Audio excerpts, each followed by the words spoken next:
Hello, hello, and welcome to the first of this year's weekly Q&A with the experts. We're so glad to have you here. I have Tiffanie Noonan, Dr. Tiffanie Noonan here with us, and I'll let her say a quick hello. Hello, I'm very happy to be here, and I look forward to hopefully being able to assist you with your questions on your child's behavior and conscious parenting. Fantastic. All right, so I'm Alison Smith. I'm a parenting coach, and I support parents who are looking to make the transition from authoritarian parenting or a more permissive style and help to make gentle parenting work for them.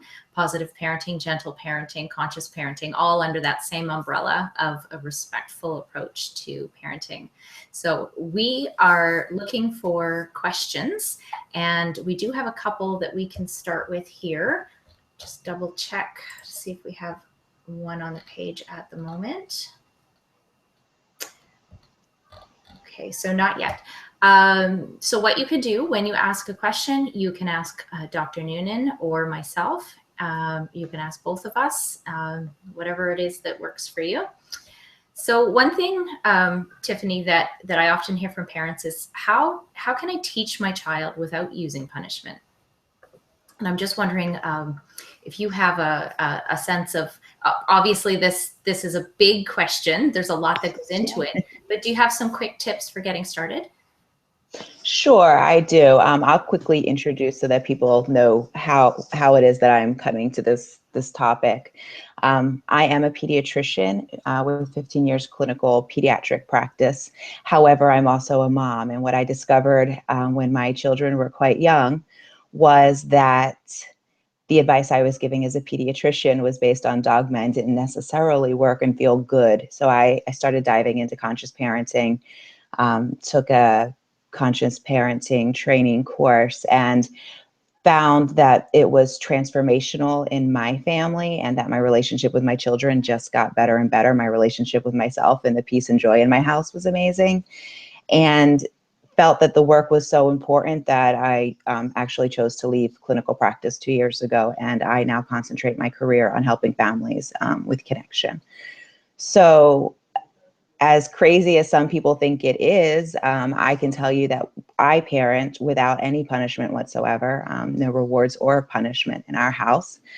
And the way that I have found that you can actually parent and teach children without punishing is by choosing connection over trying to change a behavior. So if you are setting limits and teaching children, we have established a firm set of family values in our house, and you have conversations with your children about why you're asking them what you are asking of them, and explain it to them and have them help you come up with a way that the limit can be met and you can get your teaching point across and still meet their needs.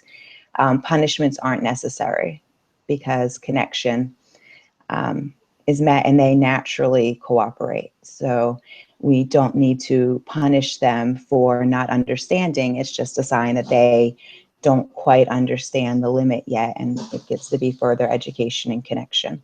But for me, establishing a firm set of family values where we understand, where we talk about the reason why we're setting limits and what the limit is about, helps them understand why it's important to us as a family. And my children are young. They're only 5 and 7, and we started this when they were under 3 and just turned 5, I think. So it works. I love that part about connection and the communication. It's so huge, the impact that has on behavior and on the results that we get with our kids. I find that parents that are still in that transition stage of holding on a little bit to that idea that the kids need something done to them to learn, when they're still sort of going back and forth between those two ideas, it almost seems too simple. And that it can't possibly be the right answer to just talk to my child. That couldn't possibly be enough. But I see over and over the results of this, and it's the in the moment we see the results of our child softening and becoming more open to what we have to say. But I also see the long-term results too, when we consistently attempt to communicate with them and keep our relationship at the forefront of all of our interactions, and protect that in our interactions with them. Then over time, they get that sense that we're on their side, as opposed to working against us, our way or their way, and that back and forth with a power struggle. And it's not to say that having a conversation works every time. It definitely doesn't. There's so many other factors: what happened throughout the day, our own mood, all kinds of things. You know, maybe they're overtired or going through a growth spurt. So there are lots of factors that affect that interaction. But over time, the relationship just gets stronger and stronger, and that bond is what keeps us having that influence with our kids. So when they're 12, when they're 15, 18, and facing those real important life decisions, they know that they can turn to us, rather than trying to hide a mistake or a really tough question that they have. We've laid that foundation of an open communication with them. And they know that even when we don't agree, especially when we don't agree, that we're on their side and we'll help them through it. I love that about that. Yeah. It's really important. I love that too. I mean, to reiterate what you just said, it has been my experience with all of my clients and with my own children, that when children know that they are free to voice their own opinion and to have a discussion with you, and maybe not necessarily agree, but that you're going to hold space and be able to have a conversation with them. It doesn't mean that your limit gets changed, but that you're going to be respectful and loving, and they don't have to fear the consequence of what happens if I messed up or if I did the wrong thing. Then they're more comfortable just coming to you with everything that's going on with them. Or, you know, my kids now, like I said, they're 5 and 7, and my son has no problems that, you know, they have no problem coming down and asking me if they're not sure about a limit and they want to do something. And they also will tell me if, they're kids. So they'll be like, I snuck a piece of candy. I'm like, okay. Okay, maybe can you ask me next time? It's not a big deal. But they know that they don't have to fear like the wrath of mom, because they maybe did something that was outside of it, and we get to talk more about how we could have addressed that in a different way. And at this point, it's not even, amazingly, not even much of an issue. And I actually embrace conflict in our house. We're 4 different people with 4 different personalities. And the only thing that conflict has ever brought us is more connection, because if we're open to really learning about the person, we're more connected at the end. And it actually can be a beautiful thing to get to connect over having a different opinion, and seeing how you can create a win-win solution where everybody gets their needs met. Because it's all behavior is about needs. It really, they're not trying to torture us. They have a need for connection, or a need for autonomy, or a need for sleep or play, and they're trying to meet that need. And sometimes their methods may not fit in alignment with what we're looking for, but we can help them. We can help them learn how to meet their needs in a way that's in alignment with our family. Beautiful.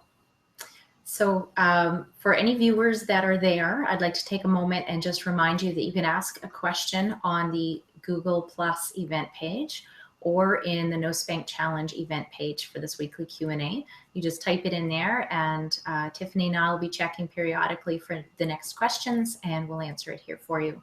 So give us specific behavior scenarios, ask us about the big picture, transitioning, anything at all that's on your mind, and we'll get you some solutions and help you work through some possible ways to address that situation. So let's go back to that candy idea. That's a great example, because kids do sneak some things. They do make some mistakes. So what would that conversation sound like after they've come and admitted it?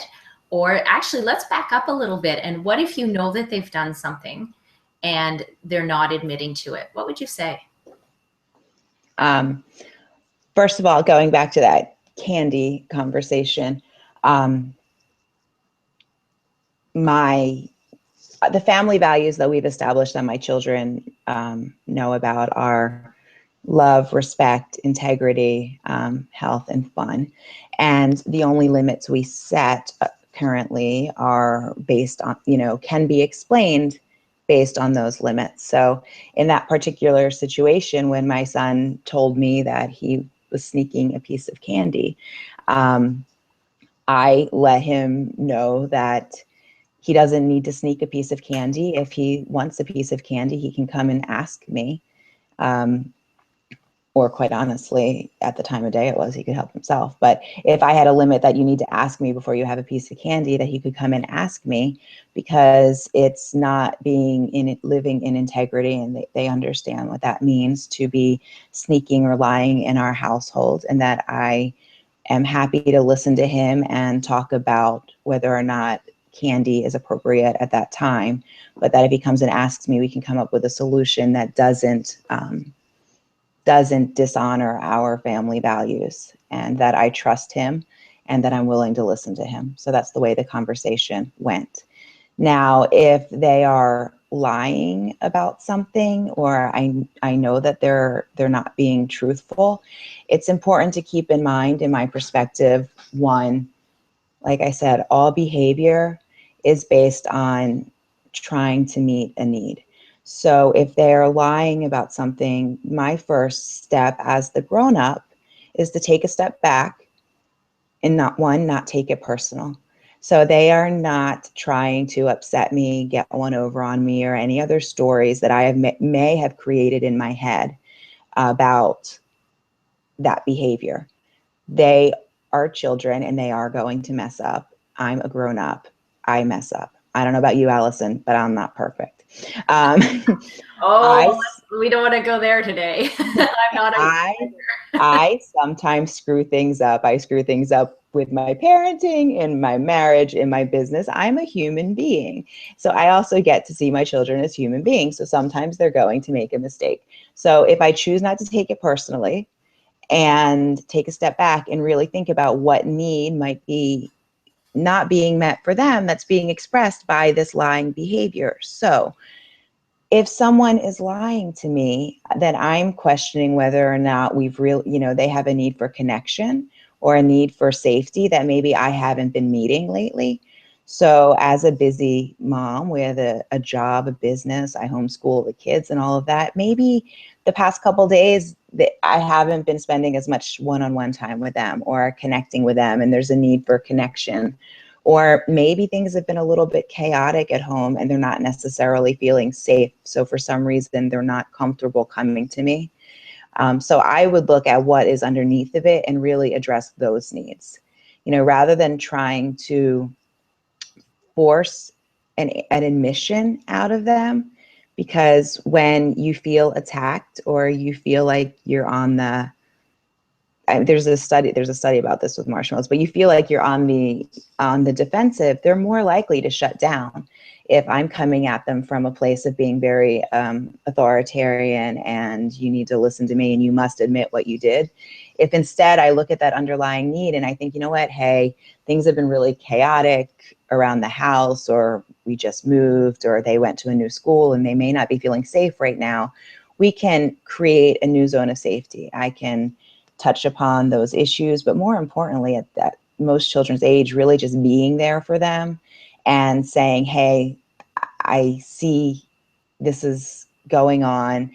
I suspect that you aren't feeling very comfortable telling me about this. Know that I'm aware of the truth. I love you anyway. Is there something, let's create some connection, or do you want to talk about your feelings, and giving them a space to do that.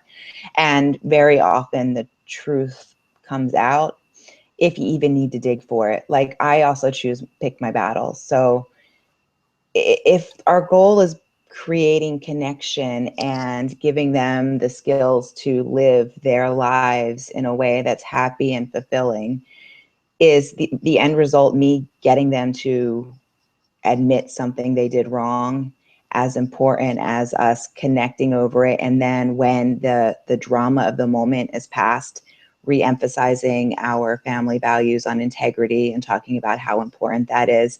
And then very often you can bring that topic back up again. And when they're feeling safe and their needs are being met, they no longer have a resistance to saying, hey, this is what I did. And, you know, I get that. I get that maybe it wasn't in alignment with our family values. Did that make sense?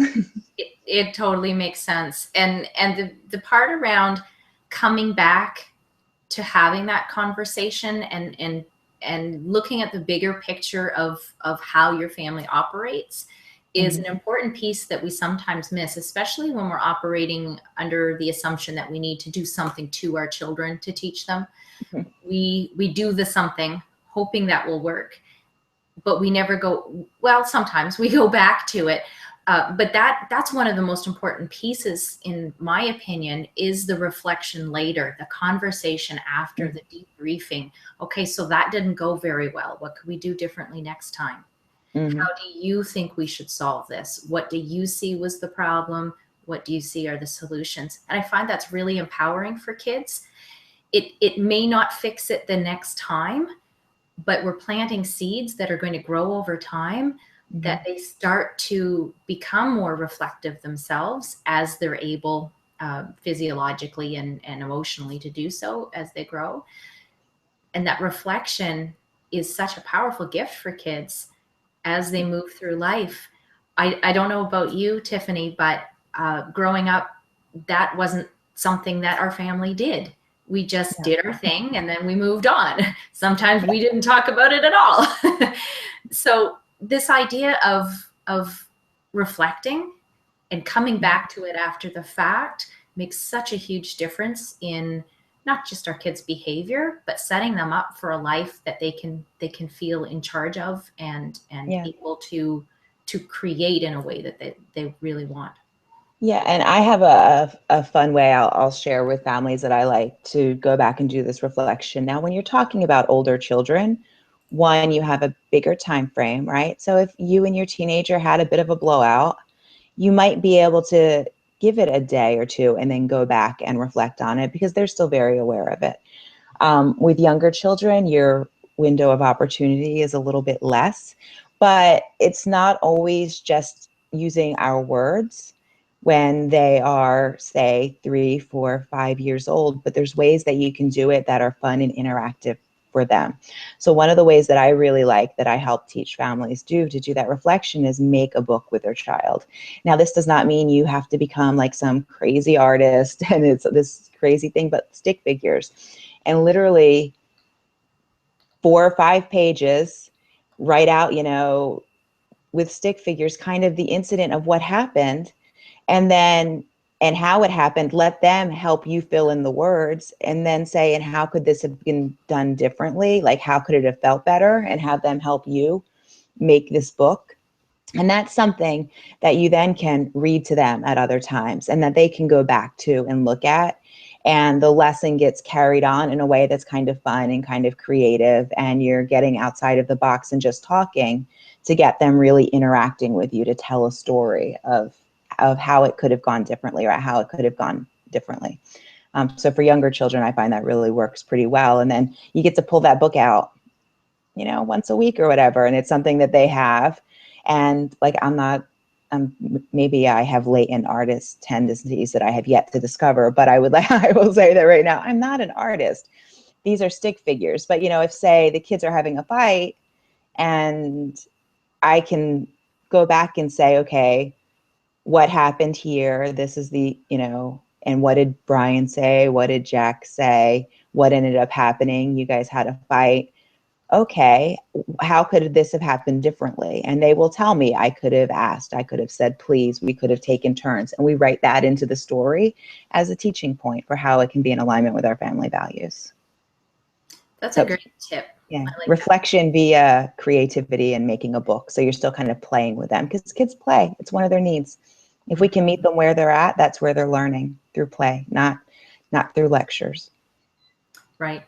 And play is a great way for them to learn and to process, and everything to them is play, and their play is their work. It's how they connect with ideas and connect with other people and understand what's going on.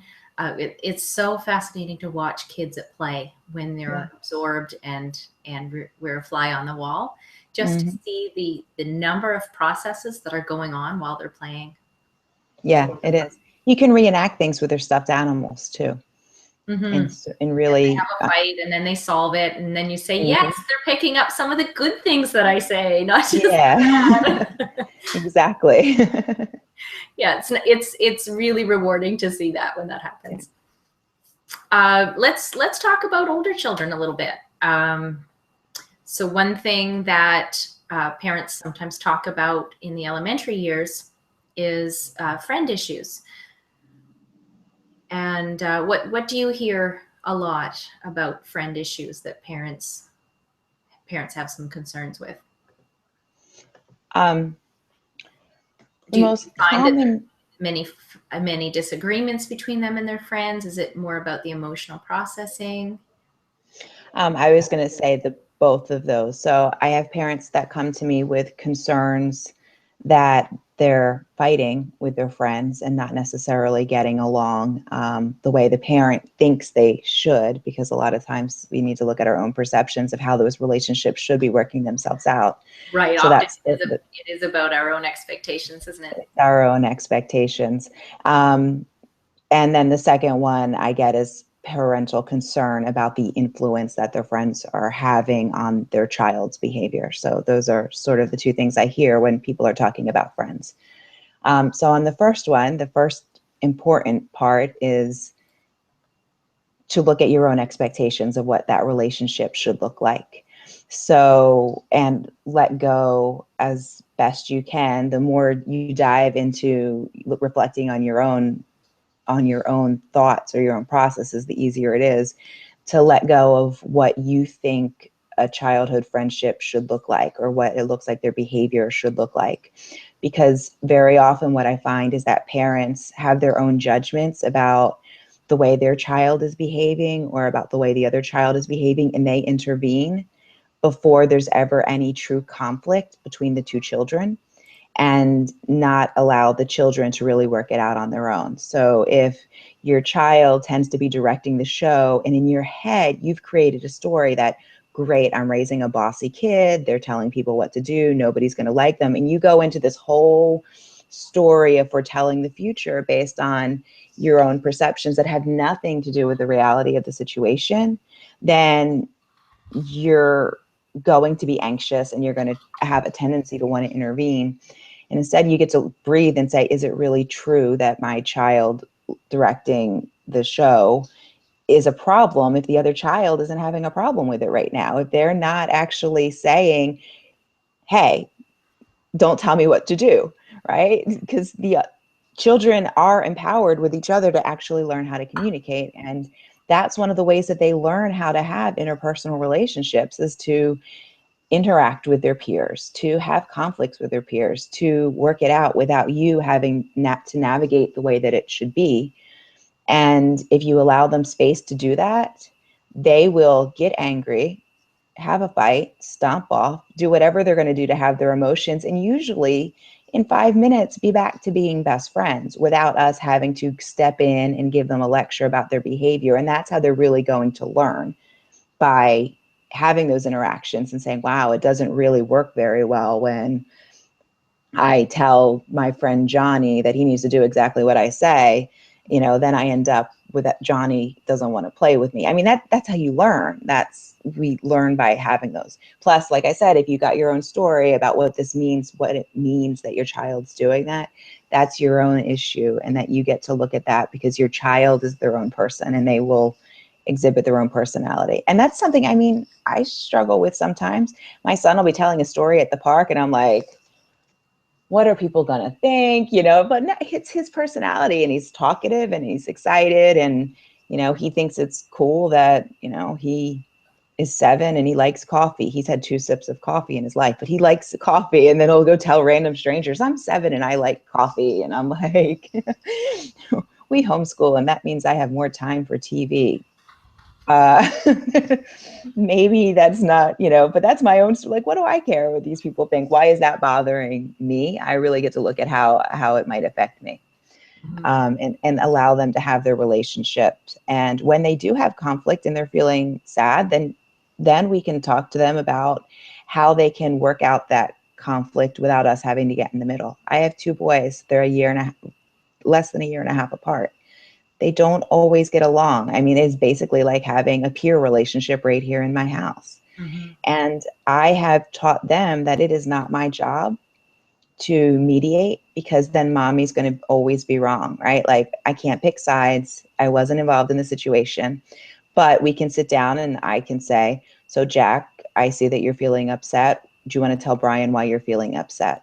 Brian, do you want to tell Jack why you're feeling upset? How do you guys think you can work this out so that neither one of you is feeling upset or neither one of you is feeling lonely? And they solve it on their own. And then I step away. I play mediator. I don't tell somebody they need to share. I let them work it out on their own. Yeah. And I'm sorry, go ahead. I was just going to talk a little bit about a couple situations with my kids recently. Well, one thing that I do with my kids, starting from when they were younger, just 1 second here. Okay, we've got Robin in. Yeah, would you mind just taking a quick look at the Facebook page? There's someone that's looking to join, and I'll just tell a couple stories while you check that out. Thanks. So, present to everyone. So, with my kids, what I did starting from when they were really young is something called sportscasting, and it's similar to what Tiffanie was talking about. Is that I'll describe what situation is going on. For example, Tommy has the toy, Julie wants it too, without any judgment or any suggestions of what they do. And it starts that process of, again, planting that seed for future interactions. They're starting to observe and recognize and identify what each of them might be feeling, what the needs are. And after some practice with that, they start to come up with their own solutions. Sort of an in-between stage for that is, if they don't come up with one right away, I'll say, would you like some suggestions? If they both agree, then I'll offer a variety of suggestions, anything from what if you took turns? You could let him know when you're finished. You could play with something else while you're waiting. You could come up with a new game where you're both playing with it together. It is really neat to see them when they start using those tools themselves and starting to solve the issues. Where that idea that Tiffanie was talking about, where she's mediating, that comes in when they start to get too upset or they're stalled in their problem solving, and you can help them work through coming up with solutions. When kids are older, mediation is super awesome because they're still learning and they might be a little bit overwhelmed and could use an some outside assistance for helping to work that out. My daughter recently, she is just about 7. So we had a play date and she was having trouble with one of her friends, and her friend was choosing all of the games, which is a new experience and a healthy experience for my daughter because she's the oldest and she usually gets to direct the play.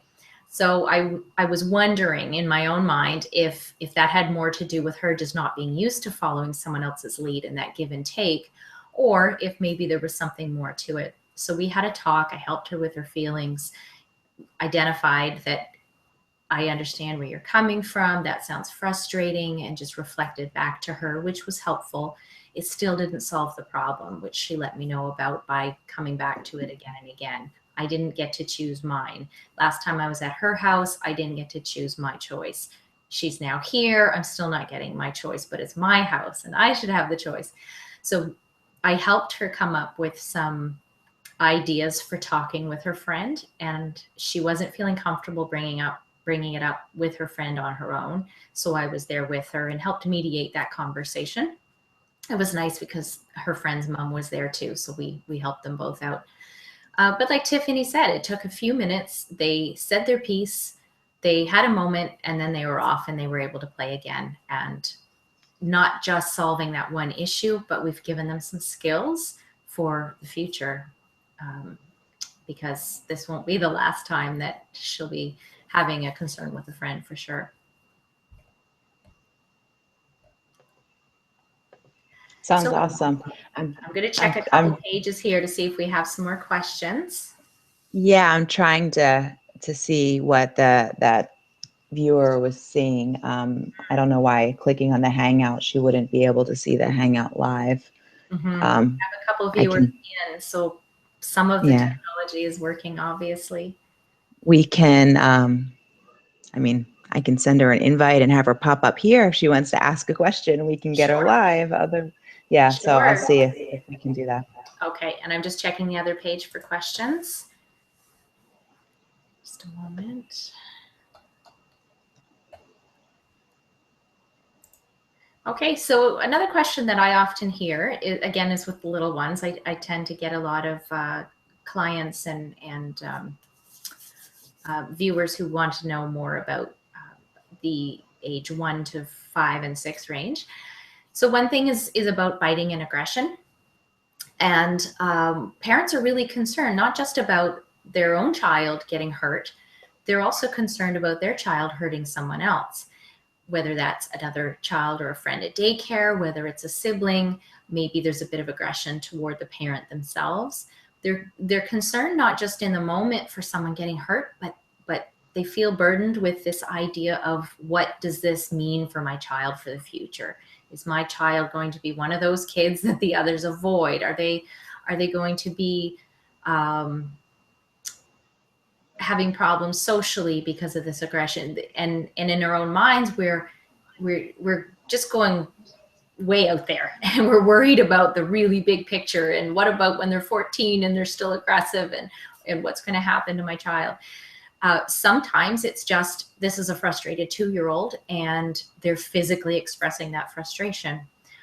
So I'd like to assure parents that this doesn't mean your child will be socially ostracized or a criminal at 14.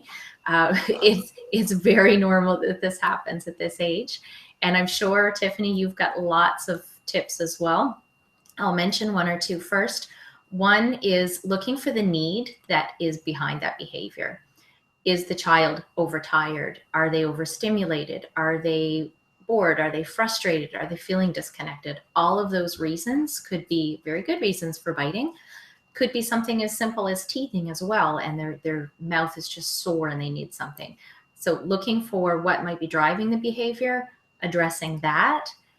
Also being very close. If you know that they're feeling a little bitey today, getting close and being within arm's reach to support them through that as well. How about you, Tiffanie? Have you, I'm guessing you've heard the aggression question a few times. Yeah, once or twice or a million times. And I will reiterate really what you said right there. One is understanding developmentally what is normal.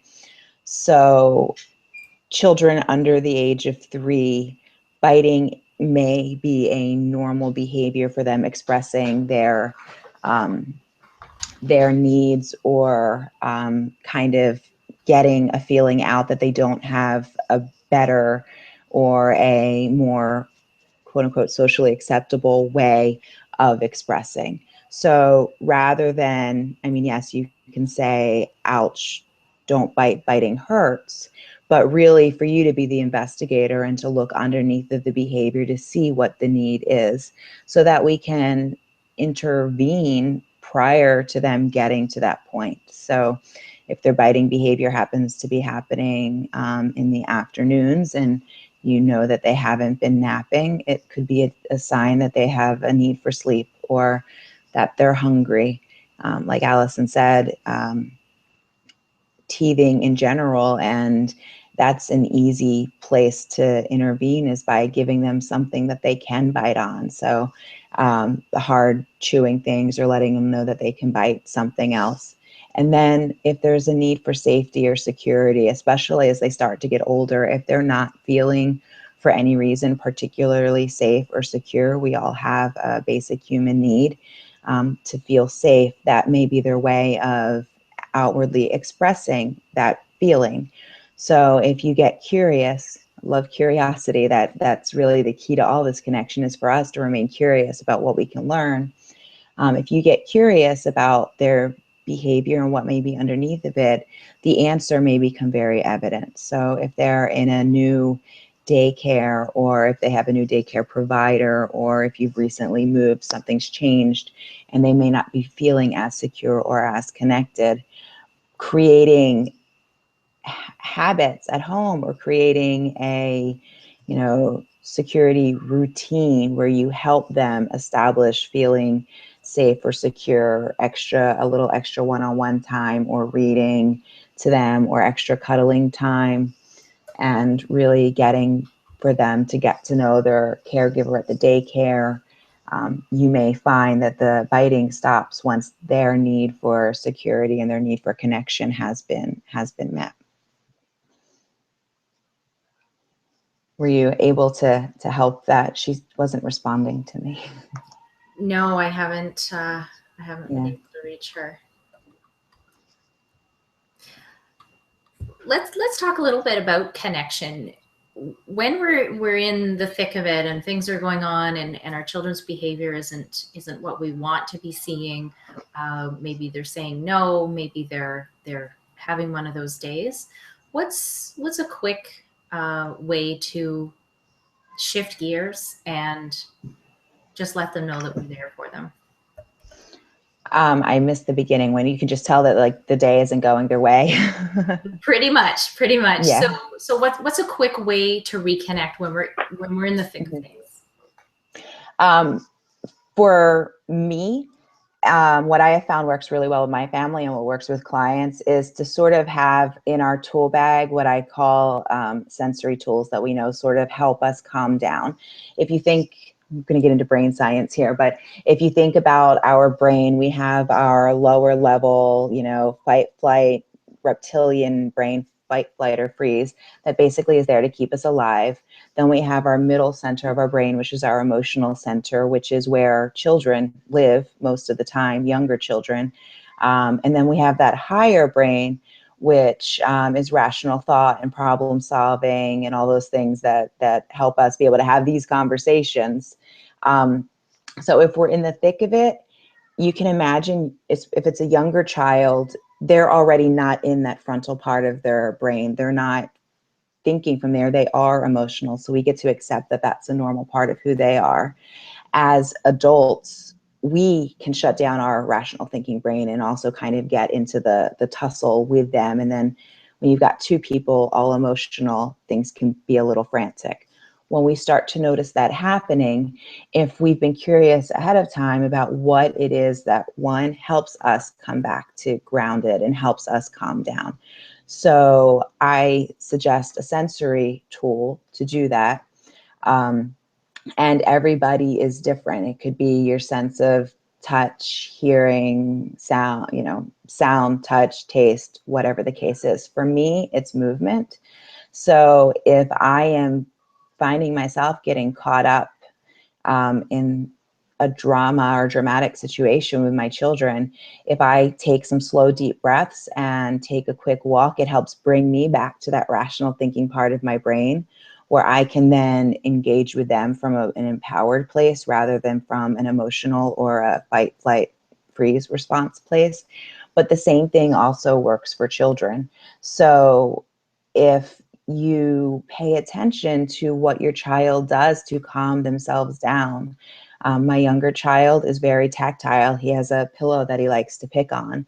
And when he's really feeling worked up, sometimes I don't need to say anything. I can just kind of give him his pillow and let him have his feelings and motor them out, and he'll calm himself down with that.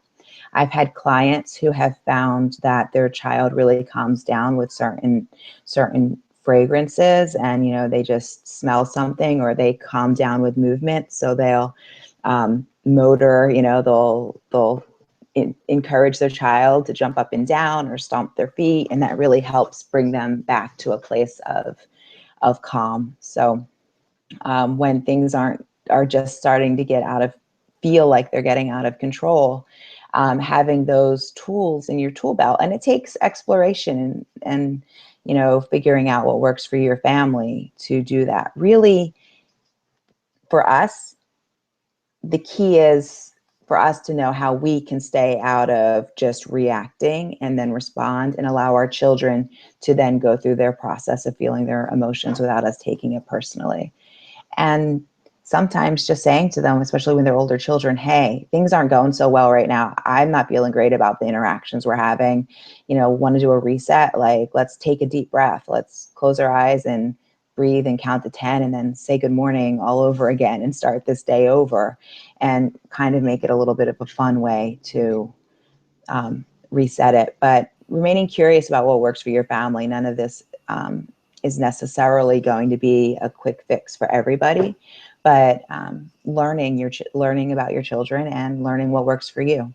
The key I found is for me to actually know how to bring myself back to balanced and centered, so I can then be an appropriate place to be there for my children. Right. I find for me that when I'm feeling triggered or overwhelmed or not sure what to do with my kids, and we're starting to just get off track, off the rails, and it's just one of those days, and it just seems like everything's a struggle and a fight, and the only person that I have real control over is myself. And I have to, in those moments, remind myself that I'm the adult. I'm the one with the adult brain that is capable of shifting the tone of that relationship or that conversation or that moment. And really just suck it up and say, I'm going to be bigger than this. I'm going to give the first olive branch. So maybe I might need to take a couple minutes by myself first, or a few seconds, a few deep breaths, whatever it is I need. Say a mantra to myself: connect, then correct, connect, then correct. And just say, I see you're having trouble. And the simple act of recognizing and empathizing with someone else's position and their feelings, letting that sit there for a moment, can be a complete day changer. Yeah. Sometimes that's all we need, is to know that someone hears us, sees us, is trying to understand us. Oh, I think that's what we're all looking for in the end, right? Kids and grown-ups alike, to be seen, felt, and heard. And I'm sure that the viewers can relate to this, but I'll relay this story. What I discovered very early on is that when I had one of those days, one of those days at work, you like stub your toe when you get up in the morning, you run late, you spill coffee on yourself, everybody's running late, and you're just having a crappy ass energy day, right? It goes downhill from there. Of course, mainly because what you're focusing on is how crappy your day is. But in those days when I just, had nothing to do with my children, had an awful day, this is when I was in practice, I would pick up my kids and they would be the neediest, whiniest, right? In my head, neediest, whiniest, demanding, whatever the case is, like god awful toddlers, right? Like, I can't handle this. And then, interestingly enough, when I would have one of those days where all of my patients arrived on time and I had a great, connected conversation with the mom and things were going wonderful and I got done on time and I actually had time for lunch, and I would pick up my kids and they would be in the best mood and they would, it would be a wonderful evening at home. And it took a little while for me to realize it had nothing to do with my children, and that it's really the energy that I was bringing into it, and that I am, as you said, only in control of myself. And when those moments are feeling that way, I get to look at how I can bring myself back to feeling good and feeling happy. And amazingly, the people around me, they shift too. One, I think they can sense our energy. Two, we're just looking at things differently. And if we're looking for things to be a struggle that day because everything's gone wrong, we're going to find reasons why our relationship with our children is going to feel like a struggle.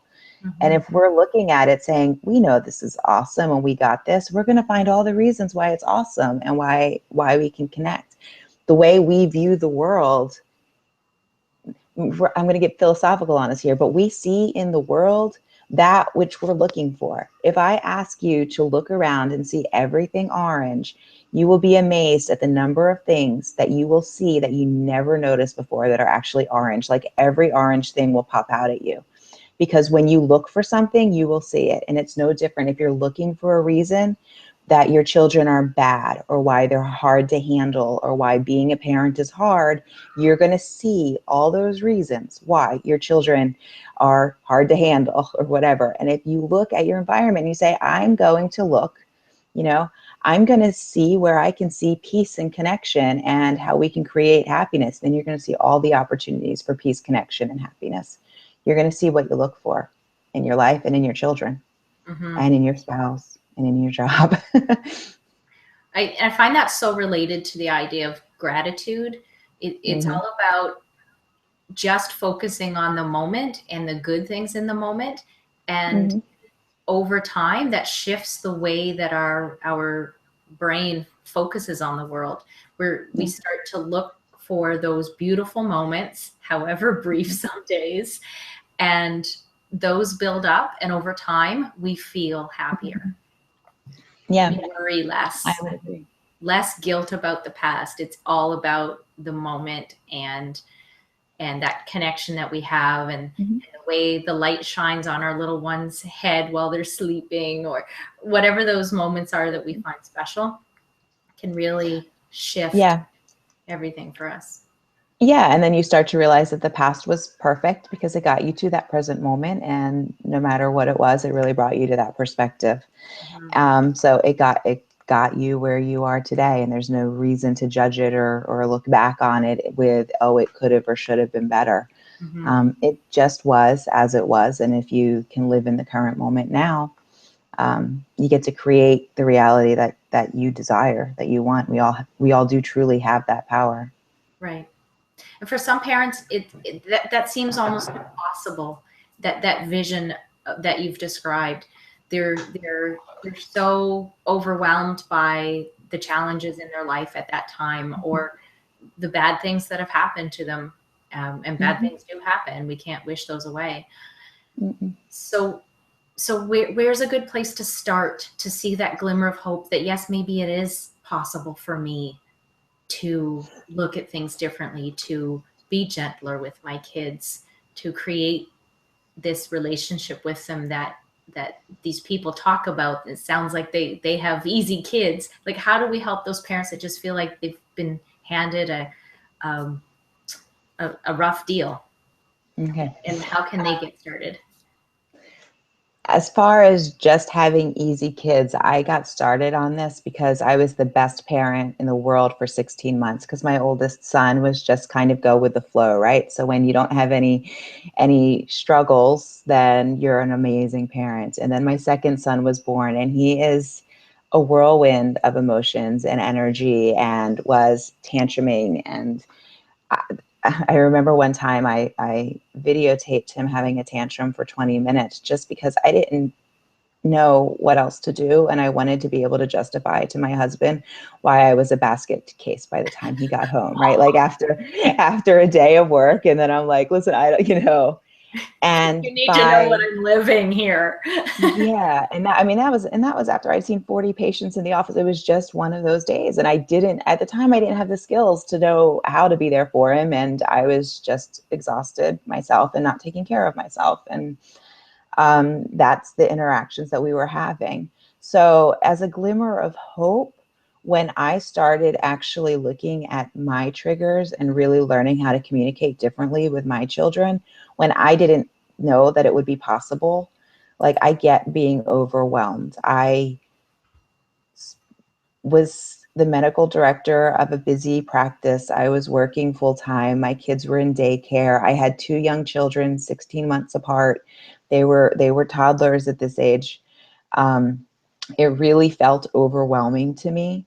And then when I decided that we were going to do things differently, that's when I learned that I really get to look at how I'm showing up and what I'm bringing to it, and making small little changes and taking care of myself and being able to be present for them.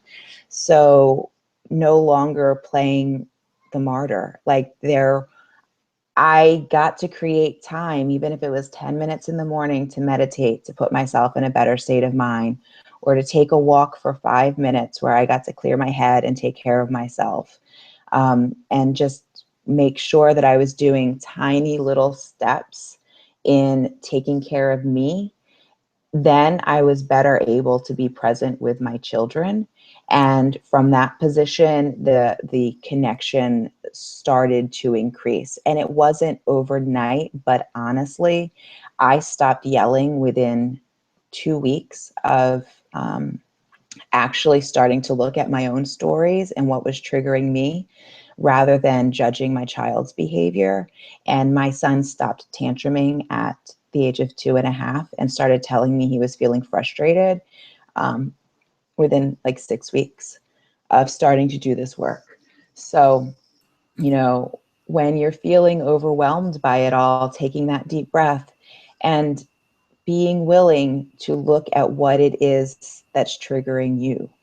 If my son is crying, why is that bothering me? Like, what story am I telling myself? What do I get to work on in my own perception? So, to share, I had this story that nobody listened, I mean, lifelong. I call them limiting beliefs. Other people call them limiting beliefs. But I had this lifelong limiting belief that nobody listened to me, right? Like, nobody listened to me and what I had to say wasn't important.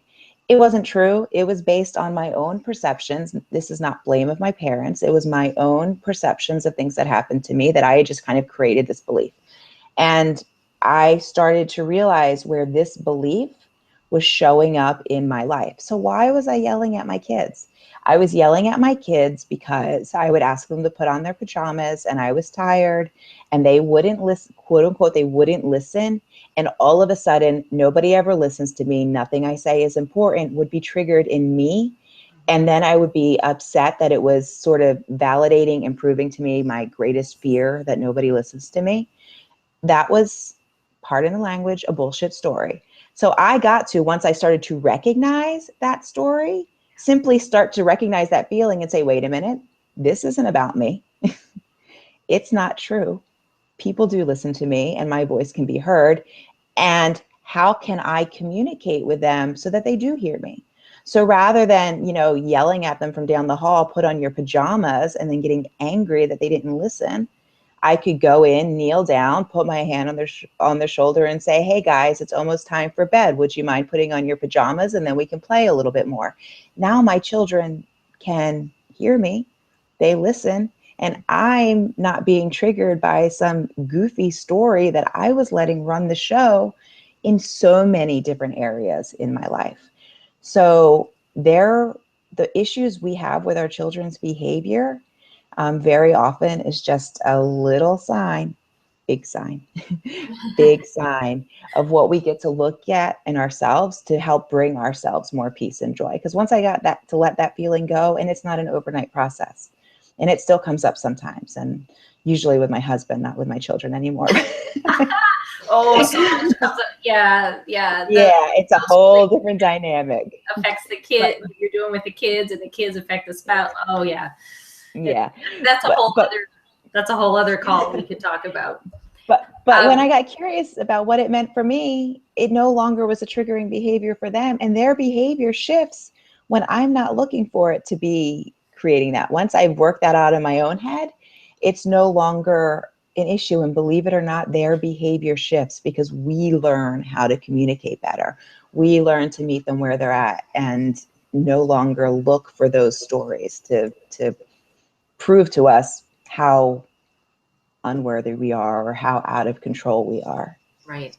I'd like to go back to two things that you said. I think they're one of them. I just want to highlight that. But first, you talked about feeling emotionally triggered and the stuff that comes up for us. And I totally believe that. And I've seen it myself, and I've seen the effects of not addressing it. And I've seen the powerful effects of getting in there and exploring that and getting some clarity and challenging those beliefs. I think that's so important, especially as parents. We have to, or it's going to keep coming up in our face to deal with, and it'll continue to frustrate us. That being said, we've put together a little package of a couple free things for the viewers. And one of those is on Will I Ever Feel Calm Again? That's the one I've presented, and that's all about feeling emotionally triggered. So if you go to the Facebook event page, the link is there to download those. And you've provided something as well, haven't you, Tiffanie? Yeah, I provided a download of my e-guide, The Epic Process to Turning Conflict into Connection. And that really goes through some of the steps that I was talking about today. EPIC standing for evaluate the situation. Whenever any situation, and this doesn't just work with your children, but it does work with your children. That spouse. But yeah, that spouse or, the neighbor you're having trouble with. But anytime you're feeling conflict, evaluating the situation with presence, something that's so often missing in our current world, is actually getting present, paying attention to feelings and needs and really getting curious about what might be underneath of it. And then what I'm missing the I for a second. I know what it is and I can't think of inspired connection. Sorry, I lost the word. Inspired connection. So really connecting with our children. And then C is creating a win-win solution where we create a solution to whatever the conflict is, where the needs of both parties or every party really get to be addressed. And when we use that step with our children and they're part of creating that win-win solution, they're so much more likely to be compliant and go along with it. Mm-hmm. Yeah, and want to go back to something you had just said a second ago. I want to let people know that are new to conscious parenting or to this different style of parenting, that I read about it and researched it for probably a year and a half before I was actually able to start to make it stick. So I want to let you know to please be gentle and be kind to yourself and be your own best friend, and don't come at yourself with a judgment that I judged myself. Because what I had learned was I knew how I wanted to connect with my kids and I knew what I wanted it to look like. And then I would judge myself when it didn't go that way and it didn't feel that way. Information is information. Transformation may at times require a little bit more involvement.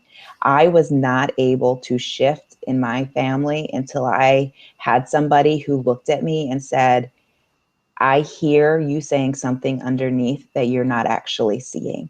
And they helped to put that mirror up to my eyes and helped to teach me a different way of looking at it, because I was so in the middle of it that I was having a hard time seeing it.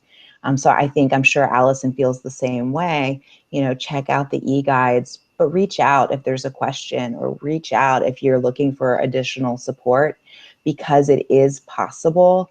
And don't think just because it didn't work because you read the book and now you should be an expert and you're not. So screw that, the whole method doesn't work. Really, sometimes getting a mentor or somebody who can look at it and really see from a different set of eyes what you're going through and help you be able to see it in a different way is very helpful. At least it was for me. I mean, that's where the transformation came in. Yeah. I talk about my transformation happening in a couple of weeks. That was 2 weeks. I stopped yelling within 2 weeks of starting being coached by somebody on these processes, and not just reading about it and then judging myself for not making it stick. Yeah. And I invite people to go to the replay and go back to that piece where you talked about that, what made the big difference, and that 2-week transformation. And then after 6 weeks, there's a real gold nugget there. And I think that will give people some hope. I totally agree with you about the transformation for us, and that it takes an outside loving person who can hold up that mirror and help us see what beliefs we have operating that may or may not be true, that we can challenge. And until those are addressed, the shift is probably impossible to do, because those beliefs, we just keep on looking for that evidence, that orange color everywhere to reinforce that belief. And to have that support of, yeah, you're doing fine. You're on the path. You're challenging these ideas. You're practicing the strategies. You're doing fine. It is a process that takes time. We can throw strategies and books at people. We can read them all ourselves, but until we're able to just make that shift for ourselves and look at our beliefs in a different way, as something that may or may not be true, and that we can choose to look at things differently, to feel differently, to interact differently, and it really is possible, many of us have seen the effects of that. And it is important to have that support during that process, because parenting is hard enough on a good day. We all need that support. Yeah, especially if you're, unfortunately in our society, or in most societies I know, this is still a newer way of communicating, in a newer way. I personally think it's the way that will change our world. It's why I do it, because imagine growing up without having that voice saying you're not good enough. Imagine growing up knowing that you were just enough without having to prove anything, or without having to hide your feelings or emotions. Like, the whole world can change in a generation. But most of us didn't grow up that way, and we have our stories, and I call mine layers of the onion. Like, there's new ones are going to come up, and just when I'm like, I got this, I got this, something else happens, and I'm like, oh, there I go again, a little bit deeper. And at this point, I embrace it and I love it, because I know even sometimes it feels mucky and messy. The other side of it is so beautiful, and it just gives me more and more power in my own life to create exactly what it is that I truly desire. And everyone has that power, even when you're not seeing it. But when you take the one little nugget and you start making a little change, and you plant that seed, you start to realize that eventually, seed by seed, you can have an entire farm, and you can have the amazing life that you want. But it takes that one first seed to really get it all started. Yeah. So we are out of time, my friend. I love talking with you. I hope the parents found at least a couple little nuggets that they can take away and get started on, some things to up their parenting game even further, and just knowing that they're not alone. We're all working on this, and many of us are helping each other. So reach out, ask the questions, keep doing the work. It does work, and I truly believe, I echo that sentiment, that we could change the world in a generation by clearing out all of that baggage that has been passed down from generation to generation. Thank you so much for joining me today. Hopefully you can stop by next week. I want to remind everybody, this is going to be a weekly thing for the whole No-Spank challenge. Every Friday, same time, same place. We are going to be getting together with a variety of different experts, answering your questions. You can type them in. You can put them ahead of time or during the call. We'd love to hear from you. And again, we'll have the replays available. So thanks so much for joining the challenge and for joining us. We hope to see you in the events page. Take care. Thank you. Bye, Tiffanie. Bye-bye.